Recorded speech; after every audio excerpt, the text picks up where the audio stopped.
Pelaksanaan kegiatan pembukaan pengisian jabatan pimpinan tinggi Pratama melalui seleksi terbuka dan kompetitif berlangsung di Ballroom Magna Hotel.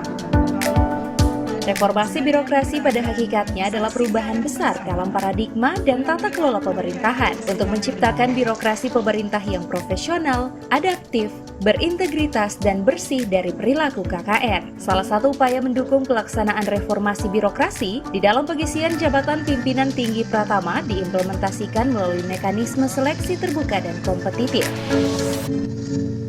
Pelaksanaan pengisian jabatan pimpinan tinggi Pratama di lingkup pemerintah Kota Gorontalo merupakan kesempatan bagi aparat sipil negara yang memenuhi persyaratan, baik ASN di lingkup pemerintah Provinsi Gorontalo maupun kabupaten kota serta instansi vertikal, untuk berkompetisi mengikuti seleksi terbuka yang dilakukan berdasarkan fit and proper test agar menumbuhkan persaingan yang positif antar sesama peserta. Sehingga seleksi ini menjadi pintu masuk dan peluang bagi ASN yang memiliki kompetensi untuk menduduki 3 jabatan strategis yang lowong, yakni Kepala Dinas Penanaman Modal dan Pelayanan Terpadu Satu Pintu, Kepala Dinas Pengendalian Penduduk, Keluarga Berencana, Pemberdayaan Perempuan dan Perlindungan Anak, dan Inspektur Kota Gorontalo.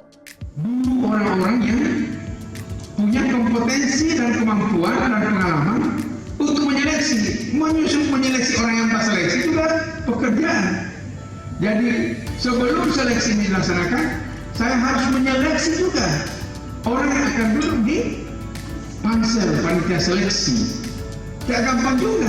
Kan saya juga tidak sembarang Bung Amir Arham diangkat sebagai ini ya, karena dia punya kompetensi untuk menjadi panitia seleksi.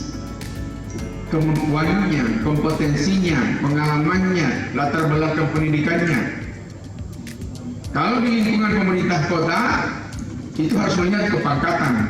Misalnya kalau kita angkat yang jabatan eselon 2B, ya minimal orang yang pangkat 2A seperti Pak Zulkifli yang diangkat. Kalau di lingkungan pemerintahan, kalau saya mengangkat panitia untuk menyeleksi orang yang punya eselonerinya 2A, 2B, ya harus minimal Pak Sekda sebagai anggota tim Sekda. Kalau eksternal boleh. Walaupun dia baru pangkat 3D tapi punya kompetensi, terutama itu orang-orang. Total ya, kualitasnya.